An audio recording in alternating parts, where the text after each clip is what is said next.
bannaye kakati sokompe sister mchala kojja sister mchala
Kotiti yawukanako ne Katongo limasigala nga bakuba endongo.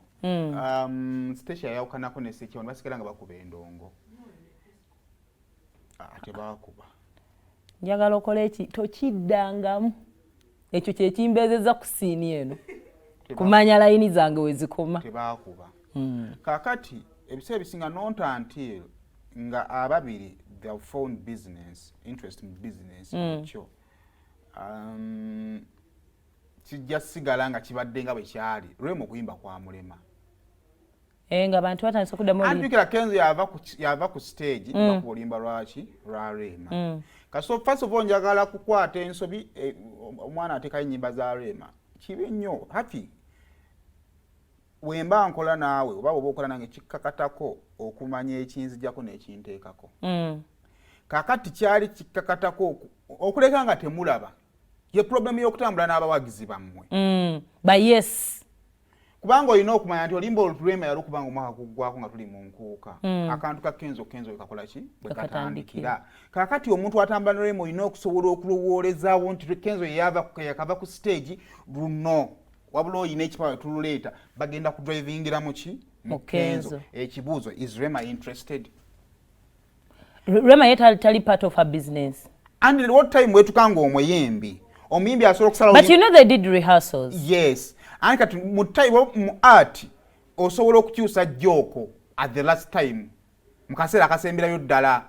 oba ontegeera ng'otuuse n'obaako ekintu nga kisobola okuyamba okuyingira naye nze olaba Saymore wengenda okwawukanirako naawe abayimbi sometimes tulina engeri gye tulabamu ekintu kyabwe ne balina engeri gye bakiraba ate ne mu byonna kati saazo tuli mu kwanalizinga what happened Rema ajja okuyimba ekipawa kimulimu okuyimba n'aluvaamu nadda mu lulala era abantu basigala nga bakyali mu mudu ya Kezo n'amala n'ava ku stage ekiraga nti she wasn't interested but also Rema kyalina otegeera industry yakwata twali twogera amanya agalemera ku bantu twayogera Farida Ndausi katagenda ku moving on funa musajja mulala oba kubeera mu bulamu because of yakwata nnyo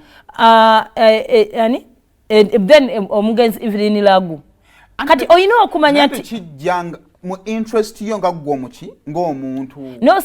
ebintu byonna benango yawukanye n'omuntu sometimes interest tesobola kubeerawo but as life goes on abantu otuuka n'obamanyiza gwo kenyini wajja n'ogamba mbu kati omuntu asaana kunga muno olina ekiwalaata n'okikola ki ne kibako ekikuyisa because kati wakyambala for all the years Rema zayawukanye ne Kezo if she still gets emotional ng'abantu bakubyewo ekiboozi kya Rema ne Kezo that means ye omuntu asooke yechekinge bano bawagizi waliwo omuntu asobola okwogera ekintu n'ogamba kati nga ffe wano ku radio batukwotinga era osobola otuma nga mwana Haffy mugamba alekerawo okwogera ekintu kino tekimpisa bulungi oyo Haffy osobola omuadressinga eyo crowd ogenda ku addressinga abantu bameka problem eriwo ekizibu ky'abantu bano mu kusaaga ate bibasaaga babitwala nti biki bituufu kati kikoleddwa mu kaseera nga ne Hamza mu kifo kyekimu kyakola ki weekiri Rema alina business naye alina n'omwami ewaka oba ontegeera kakati awonze wenzira nti Rema ayinza yali akkiriza kipawa lwimba lw'amanyiro akola ki lwalina naye kyali kuona ali wali ewa DJ oba ontegeera tutuyingire na luliwa luno there are things you explaining nga kimaze okukola ki okuggwa Ngamba naye she's part of her team. They should see to abaluyimba balujjako ku nnyimba zalino yimba mu bantu balujjeko wabali walumuyisa bubi. They need to be observer no mind kakati Kezo yava ku stage chipato tumokubira waawo. Kubanga ayinza okujja. Also Rema can address her man ye ng'omuntu in particular Hamza ne babiranga ebintu ebimu kati balina bbira babulabi. Naye abantu emitwalo gy'abantu basobola ajja addressing. Twamaliriza afulumye era omwana yangamba yatuuka backstage n'agamba dokita kubanga abafans bo bamanyi Rema na Kezo ne weritenya kubaka kati ne my personal person naye atandiko nyiga naye lwakuba bano babiri bo balina okumanya kyeki mutegedde nti bye tukola abantu bebasinga obyagala wakati ffe naye tutabikola abantu babyagala ayino kubanga ffe twabyeso ntugamba ne mukazi katumuleka abeere n'ebbaawo nino z'abantu mwabira bye basinga okola ki ebyo basinga okwetaaga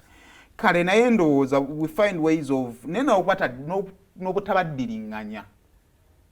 naddala nga muganyo temunnakikkiza nti kandu business kozi kati awo mu programming ewali obuzibu obutabaddiringanya nakyo musolo kirowoozaako nti waaba Kenzo azze tubuukewo abayimbi nga baabo bantu bamale okukkakkana kuba nti tekibeerawo mu buli show naye Kenzo ave ku stage lwemozze ate oluyimba lw'ekipawa ekyo kyo kyali kiralamuko so ekyo kiri awo kale ziri mmeka ana mwenu tunatandikira awo enkyo eno sho si ya lugambo bayigola baamukuba